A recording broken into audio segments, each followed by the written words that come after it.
આપણે એવું માનીએ છીએ કે મને પ્રોબ્લેમ સાસુના હિસાબે છે, મને પ્રોબ્લેમ દેરાણીના હિસાબે છે, મને પ્રોબ્લેમ જેઠાણીના હિસાબે છે, મારે પ્રોબ્લેમ છે નણંદના હિસાબે છે.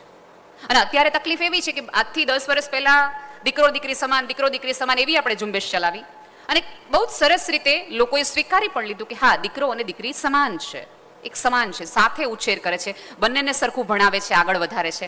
પણ હવે ક્યાંક ક્યાંક સમાજમાં મને એવું જોવા મળે છે કે દીકરીને વધુ આપણે આગળ વધારે, દીકરા બિચારા ક્યાંય રહી ગયા ખૂણામાં. કેટલાય કુટુંબો હું એવા જોઉં છું ભાઈ કે જ્યાં દીકરીનું પરણાઈ જાય પછી એનું દીકરીનું ચાલે. ઘરમાં રંગ બદલાવ હોય ને તો કે મોટી બેન આવે ને પછી આપણે નક્કી કરીએ. એટલે છોકરાને સતત એક ઇન્ફેરિટી કોમ્પ્લેક્સ થઈ જાય. મને તો લાવ્યા શું કામ આ પૃથ્વી પર, કંઈ પૂછવાનું જ નહોતું, કરવાનું જ નહોતું, કુટુંબના તમામ નિર્ણય દીકરીને જ આપવાના હતા.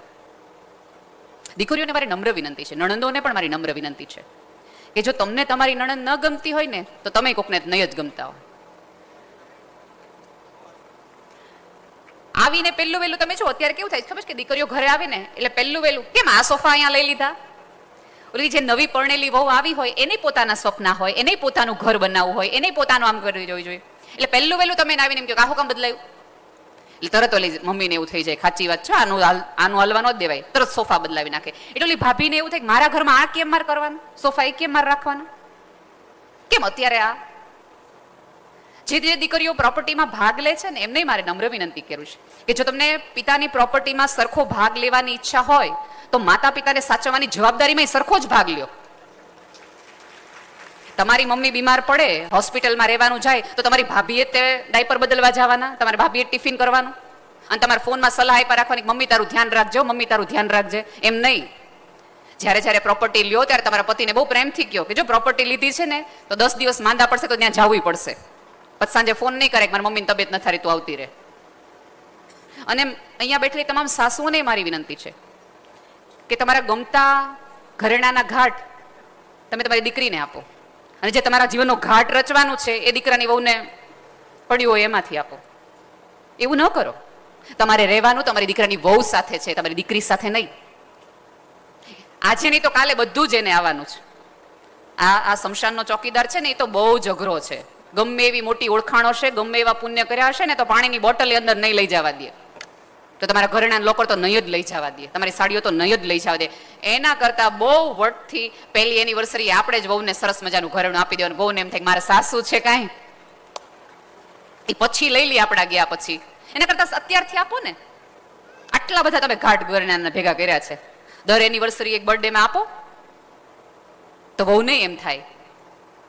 પણ આપણી તકલીફ એ છે કે દેવાનું હોય ત્યારે દીકરીને અને લેવાનું હોય ત્યારે વહુને. જવાબદારીઓ તો કે વહુ નિભાવશે, ફાયદાઓ તો કે દીકરીને આપો. ત્યારે તમારું દરેક દીકરીઓને પણ વિનંતી કે તમારું શિક્ષણ ક્યારે તમને કામ લાગે ખબર છે. અહીંયા કન્યા કેળવણીની કેટલી બધી વાતો થઈ અને સમાજ આ કન્યા કેળવણી કરતી આવી છે. તમારી કેળવણી સાચી ત્યારે પુરવાર થાય છે કે જ્યારે તમને તમારા કરતા વધુ, તમારા સુખ કરતા વધુ તમને એક સ્ત્રીના સુખનો વિચાર આવે. તમને નારી સ્વતંત્રતા ત્યારે સમજાય છે કે બીજું કાંઈ ન થાય તો કાંઈ નહીં, એટલું સમજો કે મારા હિસાબે આ પૃથ્વી પરની એક પણ સ્ત્રી દુઃખી ન થવી જોઈએ. પછી તમારી સાસુ હોય, તમારી નણંદ હોય, તમારી દેરાણી હોય કે તમારી જેઠાણી, 4-5 પાત્રોને તો તમે સુખી કરવાની જવાબદારી લઈ શકો ને. હું એવું નથી કહેતી કે અમારી જેમ સમાજ સેવાના ઝંડા લઈને બહાર નીકળી જાઓ અને જગતની તમામ સ્ત્રીઓને સુખી કરો, પણ તમારી આજુબાજુની 4-5 સ્ત્રીઓ છે એને સુખી કરવાની થોડી ઘણી જવાબદારી તો લ્યો. જેમ તમને તમારા સ્વપ્નાઓ ને ઈચ્છાઓ રોળાઈ ગયા એનું દુઃખ છે, એવી જ રીતે આવનારા પાત્રને પણ એટલી જ દુઃખ અને પીડા છે. અને સાસુઓની બીજી એક તકલીફ એ છે કે આપણે એક એવી ઈચ્છા રાખે, આ વહુની એ પ્રોબ્લેમ છે કે મારો દીકરો મારી વહુને મારી સામે ખીજાય, મારી સામે તું આને કહી દે કે આને નથી દાળ બરાબર બનાવી. તમને શું લાગે છે આ બેડરૂમમાંથી જ્યારે અવાજો આવતા હોય છે એ આ માથાકૂટના જ હોય છે? અને દીકરાની વહુને એમ છે કે તમારી સામે કહી દે મમ્મીને કે અમારે જવું છે. એટલે આમાં સર્વાનુમતે દીકરો એવું નક્કી કરે છે કે આંદરો અંદર બે વ્યક્તિઓ ફતાડી દેતા હોય તો આપણે ઘરની બહાર રહેવું. એવું શું કામ કરવું જોઈએ? અને જ્યારે દીકરાની મમ્મીઓને વિનંતી છે કે તમારો દીકરો અત્યાર સુધી ભીંડાનું રીંગણાનું શાક નહોતો ખાતો, હવે પ્રેમથી ખાવા માંડ્યો છે, એક સ્ત્રીએ બનાવ્યો છે તો મોઢું બગાડવાની જરૂર નથી. કાં અત્યાર સુધી તમને બહુ શાક બનાવડાવ્યા, હવે રીંગણા ખાવા માંડ્યો. એટલે તમારાથી હચવાતો નહોતો એટલે તમે પરણાવ્યો હતો. કેમ કે જો અત્યારે પણ આ જે 2023માં પણ કોઈ છોકરો છે એ થોડોક છેલબટાવ થઈ જાય, રમતિયાળ થઈ જાય તો આપણે વડીલો શું સલાહ આપીએ? ખીલે બાંધી દો, પરણાવી દો. એનો અર્થ એ છે કે એક પુરુષને સીધો કરવા માટે એક સ્ત્રી ઘરમાં હોવી જરૂરી છે, જેનું નામ પત્ની છે. તો તમે જ્યારે ભરઘોડે ચડી જાન લઈને લઈ આવ્યા છો ઘરે કે બેન સુધારણા કરો, અમારા દીકરાને સુધારણા કરો, એ કરી રહ્યું ત્યારે તમને કેમ એટલી બધી તકલીફ થાય? કેવા સીધા થયા? વહુ આવે ને એટલે છોકરા સીધા થઈ ગયા. તમારી સાસુએ 20 વર્ષ પહેલા આ ડાયલોગ માર્યો હતો, રાજી થાવ. વહુનો વાહો થાબડો, વાહ દોસ્ત અમારાથી નો થયો 25 વર્ષે, ત્યાં 2.5 મહિનામાં કરી દેખાડો. આને કહેવાય સ્ત્રી સશક્તિકરણ. તો પહેલા ઝઘડા વખતે તમારી દીકરાની વહુ એની મમ્મીને નહીં, તમને ફોન કરીને પૂછશે, મમ્મી આજ મોઢું બગડી ગયું, કરવું હું? પણ તકલીફ ક્યાં થાય છે કે તરત ઓલી સ્ત્રીને કોઈ પોતાનું મળતું નથી, એવો સંબંધ નથી કેળવી શક્યા ના જેઠાણી સાથે, ના નણંદ સાથે, ના વહુ સાથે. એટલે પહેલો ડાયલ ફોન, ઇમરજન્સી કોલ જાય મમ્મી, અને મમ્મી તો આમ બેઠા જ હોય રાઇફલ લઈને, મમ્મી આજે આવું થયું. જો બેટા એક વસ્તુ યાદ રાખશે, મેં બાનું સહન કર્યું ને એટલે મારે આજીવન સહન કરવું પડ્યું. તું જો આજે સહન કરીશ ને આજે જવાબ નહીં દે તો તારે આજીવન સહન કરવું પડશે. દીકરીને એમ થાય પેલા મમ્મી ફોન મૂકી દો, ધીંગાણું પતાવી આવું, પતન નિરાતે કહું હું થયું. હું માનું છું કે દીકરીની માને એક ચિંતા હોય કે મેં જે કુટુંબમાં દીકરી આપી છે કે દીકરી સચવાય છે, દીકરીને બરાબર કમ્ફર્ટેબલ લાગે છે. આ એવું છે કે તમે એક નર્સરીમાંથી છોડ લાવો ને, એક જગ્યાએ ઉગેલું ફૂલ તમે લાવો, અને બીજી જગ્યાએ એક બહુ સરસ એવી કથા છે, અબ્રાહમ લિંકનની કથા છે. અબ્રાહમ લિંકનના પિતાએ ખેતર વેચી નાખ્યું નાના હતા ત્યારે. પછી ખેતર વેચી નાખ્યું ને, એ ખેતરના ફૂલોને પાણી પાવા જતા. એટલે અબ્રાહમ લિંકને પૂછ્યું, પપ્પા હવે તો આપણે ખેતર વેચી નાખ્યું છે, હવે ત્યાં આપણે શું કામ પાણી પાવા જોઈએ, ક્યાં આપણું છે? એટલે એમના પિતાએ બહુ સરસ જવાબ આપ્યો કે બેટા ફૂલને નથી ખબર કે આ માલિક બદલાઈ ગયો છે, એટલે મારે પાણી આપવા જવું જોઈએ. એવી જ રીતે જ્યારે ફૂલ કોઈક જગ્યાએથી ઉખડી અને નવી જમીનમાં, નવી માટીમાં રોપાય ત્યારે એને થોડો સમય આપો એ માટીમાં. અને તમે તો ખેડૂત પુત્ર છો, તમને તો તમારાથી બધું જમીનની તો કોને ખબર હોય કે ઉગવું શું, વાવવું શું, લણવું શું, ક્યારે બીજ રોપવું એ તમને ખબર હોય, અને ક્યારે પાક લણી લેવો એ તમને ખબર હોય. તમે તો ભવિષ્ય દ્રષ્ટા છો વાતાવરણના. તમને તો બધા રાધર અમારે તો તમારી પાસે પૂછવું જોઈએ એ ક્યારે યોગ્ય સમય કોને કહેવાય વાવવાનો, કે જેથી કરીને બીજ ઉગી નીકળે, વટવૃક્ષ થઈ જાય. એ બધી પરંપરામાંથી તમે છો, તમને અમારા કરતા ક્યાંય વધુ વિશેષ ખબર હોય. તો થોડો સમય આપો કે તમારા ઘરમાં એ થોડી ઘણી સેટ થતી જાય, અનુભવતી જાય. પહેલી વખતે એ એના ટેસ્ટ પ્રમાણેની દાળ બનાવે જેવી રીતે એના મમ્મીએ એને શીખવાડ્યું હોય અથવા જોયું હોય, તો પહેલા જ ધડાકે કહી દેવાની જરૂર નથી આપણા ઘરમાં આવું નહીં ચાલે. એના બદલે સરસ દાળ થઈ, બેટા સરસ બનાવી, કંઈક જુદો ટેસ્ટ અમને લાગ્યો, અત્યારે આટલા વર્ષોથી અમે અમારા ટેસ્ટ નહીં ખાતા હતા, મમ્મી આપણા ઘરમાં કઈ રીતે ચાલે છે? કારણ કે તમે જો લગ્ન કરીને બીજા જ દિવસે એ છોકરી તરત કહેવા પડે કે અમારા ઘરે આવું ન ચાલે. એટલે પપ્પા મમ્મીને તકલીફ થાય કે યાર 2 જ દિવસમાં, 48 કલાકમાં આ મારું ઘર થઈ ગયું અને તમારા ઘરમાં ચાલે. અમારે ત્યાં આવું બહુ, અમારે ત્યાં કપડાં આમ જ ધોવાય, અમારે ત્યાં રહીને જ વપરાય. એ બધી જ વસ્તુ એક્સેપ્ટ કરી લે છે તો તમને કરી લેશે, પણ તમે એને એટલી મોકળાશ આપશો ને તો. અને દીકરાની વહુઓની વિનંતી છે કે જ્યારે જેમ તમે ઘર છોડીને આવ્યા છો ને, એમ એક પુરુષ પણ તમને તમારા ઘરમાં આવવાનો અવકાશ આપે છે. તમારા ઘરમાં એના નાના એવા રૂમમાં તે તમારા બધા જ કપડાં સમાઈ જાય ને એટલો એ વોર્ડરોબ બનાવી દે છે. કોઈ ભાઈઓ અત્યાર સુધી એમ કીધું કે તમારા પપ્પાને કહેજો કપડાનો વોર્ડરોબ આપે, સાથે એક રૂમે આપે, અમારા ઘરમાં જગ્યા નથી. પહેલું વહેલું સગાઈ થાય એટલે છોકરાના ઘરમાં ઘરનું રિનોવેશન સ્ટાર્ટ થઈ જાય. આ માત્ર ઘરનું રિનોવેશન નથી, મન અને હૃદયનું રિનોવેશન છે. એને ખબર છે કે હવે થોડું પહોળું કરવું પડશે, કારણ કે પાત્રને સમાવવાનું છે. એ લોકો એ તૈયારી કરે જ છે, પણ હવે આપણી જ તૈયારી એમાં સમાવવાની ન હોય તો એમાં છોકરાવાળા કાંઈ ન કરી શકે. અને બધી બાજુ અત્યારે ચાલે છે કે કન્યા કેળવણી કરો, કન્યા કેળવણી કરો. ત્યારે હું બધાને કહેતી આવી છું કે કન્યા કેળવણી હવે બહુ થઈ. છેલ્લા 50 વર્ષથી તમે કન્યા કેળવણી કરો છો. કન્યાઓને આવડી ગયું છે કુમારો સાથે કેવી રીતે રહેવું. હવે થોડું કુમારોને કેળવો, કુમાર કેળવણી તરફ ઝુંબેશ લઈ જાઓ કે સ્ત્રીઓ સાથે કેમ રહેવું. ભણેલ ગણેલ દીકરીને ઘરમાં લાવો. અત્યારે તકલીફ કઈ થઈ છે ખબર છે કે તમને ઇંગ્લિશ બોલતી જોઈએ છે, નોકરી કરતી જોઈએ છે, ટેલેન્ટેડ જોઈએ છે, તમારા ફ્રેન્ડ સર્કલમાં રાજકારણની ચર્ચા કરતી હોય એવી જોઈએ છે, તમારા શેર બજારમાં એને ખબર પણ પડતી હોવી જોઈએ એ છે. અને પછી તમે એવી અપેક્ષા રાખો છો કે મારા મમ્મી સાથે એ સાંજે સત્સંગમાં પણ જાય. આ બધું કરવું મુશ્કેલ છે.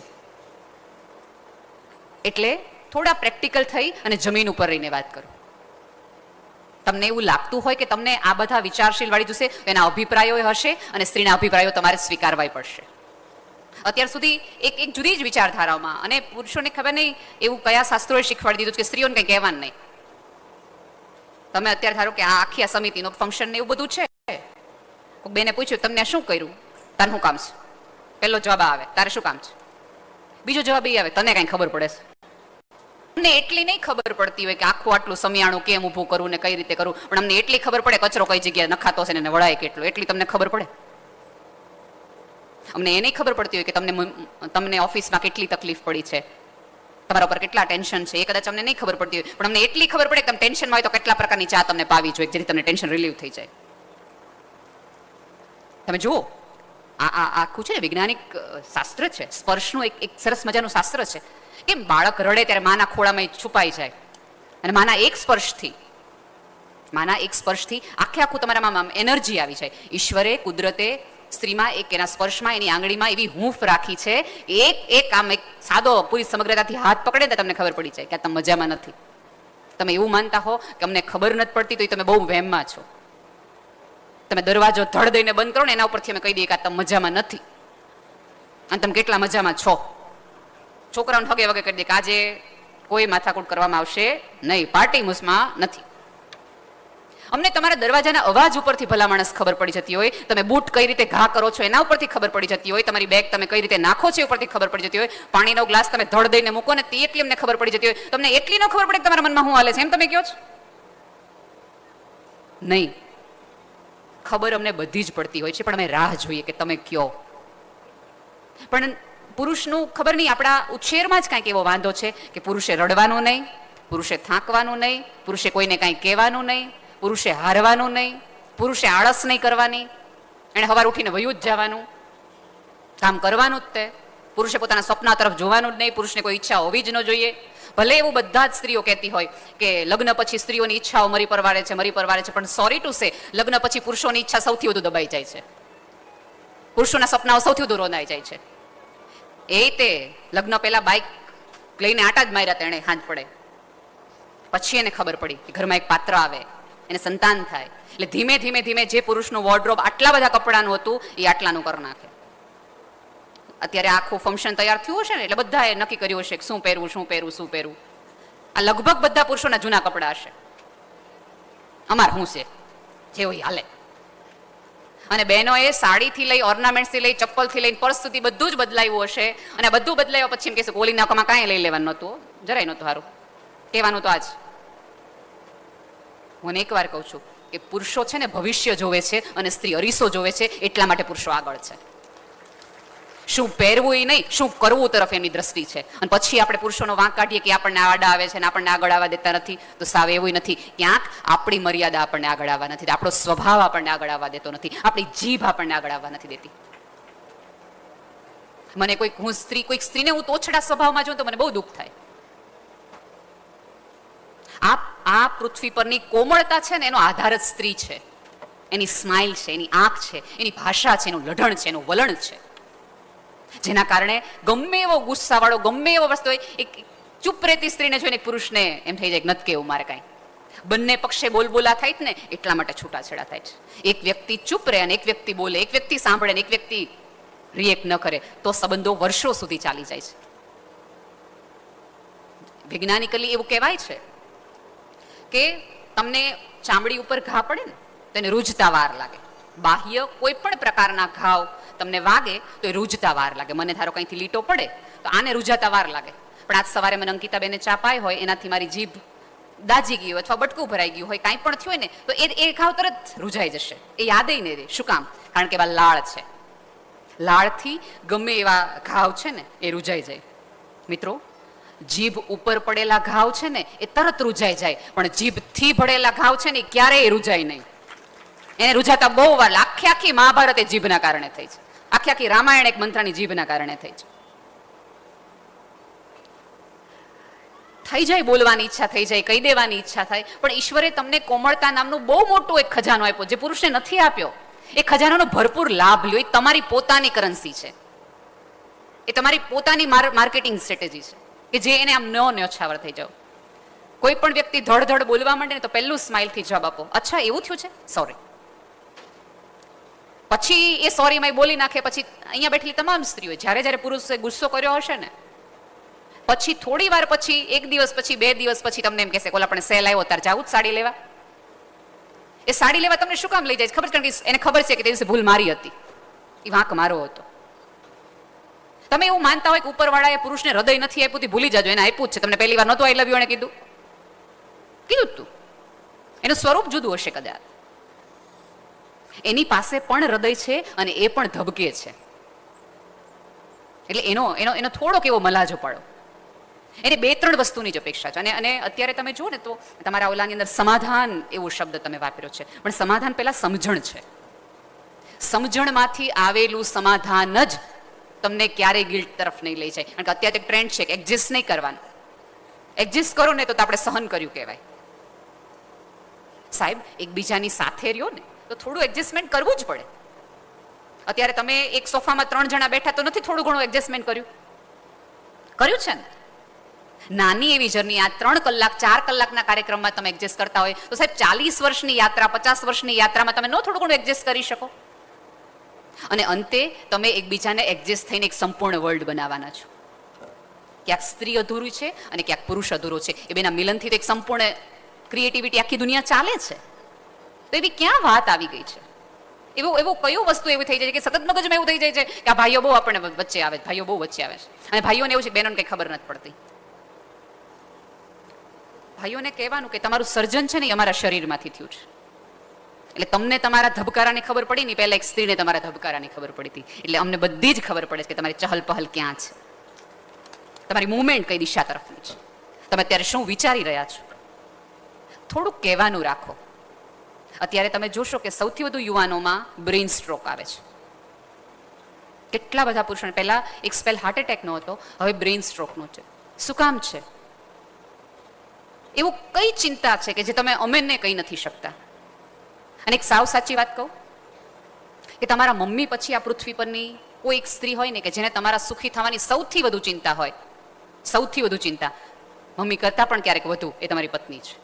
અહીંયા બેઠેલી તમામ સ્ત્રીઓ જે વ્રત કરે છે, જે પાઠ પૂજા કરે છે, એને પૂછજો કોઈ દિન એવું એવી માટે કરીશ કે હું આજીવન જુવાન રહું નહીં. એને પહેલી જ પ્રાર્થના એ કરી હશે કે મારા પતિ 100 વર્ષનો થાય. અમે કેટલા બધા વ્રત તમારી માટે, તો કયા ભાઈઓ અમારી માટે વ્રત કર્યા અમે લાંબુ જીવીએ? તમે ક્યારેક કીધું હશે કે આને કેમ કાંઈ નથી થતું? તમામ પ્રકારની પૂજાઓ છે એ તમારા સ્વાસ્થ્ય માટે, ઘરની શાંતિ માટે, તમે જે કામ કરવા જાઓ છો એમાં તમને સફળતા મળે એની માટે, તમારી સમૃદ્ધિ માટે. માં હોય ને એને તો 3 દીકરા એટલે 3 દીકરા માટે પ્રાર્થના કરવી પડે. અમારે એક જ. એટલે અમે જ્યારે બેસીએ છીએ ઈશ્વર સામે ત્યારે માત્ર તમારી સફળતા માટે જ બેસીએ છીએ. એનો અર્થ એ છે કે તમે અમને કહેવાનું રાખ્યું ને તો તમે ક્યારેય નિષ્ફળ નહીં જાઓ. થોડુંક અમારી સાથે શેર કરવાનું રાખો. અને ક્યારેક ભાઈઓ શેર એટલા માટે બહેનો નથી કરતા કારણ કે આપણે તરત જજમેન્ટલ થઈ જઈએ છીએ. તમારે તો હંમેશા આવવું જોઈએ, કોઈ દી કકડાટ જ તમારો હોય. એટલે પહેલી વારમાં નક્કી કરી નાખે છે આને સાંભળવાની ક્ષમતા જ નથી, એટલે એને કહેવાની ક્ષમતા ગુમાવી નાખે છે. એ તમને એવું કહે કે આજે ફલાણા ભાઈએ છે ને સેજ આમ કર્યું, તો ત્યારે તમારે હ જ કરવાની જોઈએ. ક્યારેક એને એવું થઈ જાય છે કે નાનો ભાઈ છે વ્યવસ્થિત નથી, એ થોડો આડી લઈને જતો રહ્યો છે. ત્યારે એક ચિંતા સાથે ઘરની વ્યક્તિ તમે છો એટલા માટે તમને એમ કે છે ના ને, ત્યારે આપણે તરત ઉલટા ગોટે ન ચડી જવાય કે મેં તમને પહેલેથી કીધું હતું કે એવો જ છે, પણ તમને અમે હારા નહોતા લાગતા, અમે તમને એમ થતું કે તમારા ભાઈ છે એટલા માટે. એવા સમયે તમારા પતિને સંભાળો, સાંભળીને એટલું કહેવાનું રાખો કે ક્યારેક બદલાશે, થોડીક શાંતિ તો રાખો, થોડી ધીરજ તો રાખો, તો એ તમારી સલાહે લેશે. પણ અને ક્યારેક અમુક વખતે પુરુષો બધું ઘરમાં એટલા માટે નથી કહેતા કારણ કે એને એવું થાય છે કે હું એક જ ભલે ચિંતા માર્યો, તમે બધા મજા માર્યો, તમે લોકો શાંતિ માર્યો, તમને ન ખબર પડી જોઈએ કે આપણા ઉપર કેટલું દેણું છે, તમને એ ન ખબર પડી જોઈએ કે હપ્તા ભરવા માટે કેટલી મને તકલીફ પડે છે. કારણ કે પુરુષને કીધું છે ને કે તારે ઢીલો નહીં પડવાનું, તારે હારવાનું નહીં, તારે રડવાનું નહીં, તારે આજીવન લડ્યા જ રાખવાનું. પછી લડ્યા રાખે ને એક દિવસ બ્રેઇન ના પાડી દે, એકવાર હાર્ટ ના પાડી દે, ધડાંગ. સો બેટર કે એકબીજાના પૂરક બનો, એકબીજાને સંભળાવવાનું નહીં સાંભળવાનું શરૂ કરો. આપણે તો એકબીજાને સંભળાવવામાંથી જ ઊંચા નથી આવતા.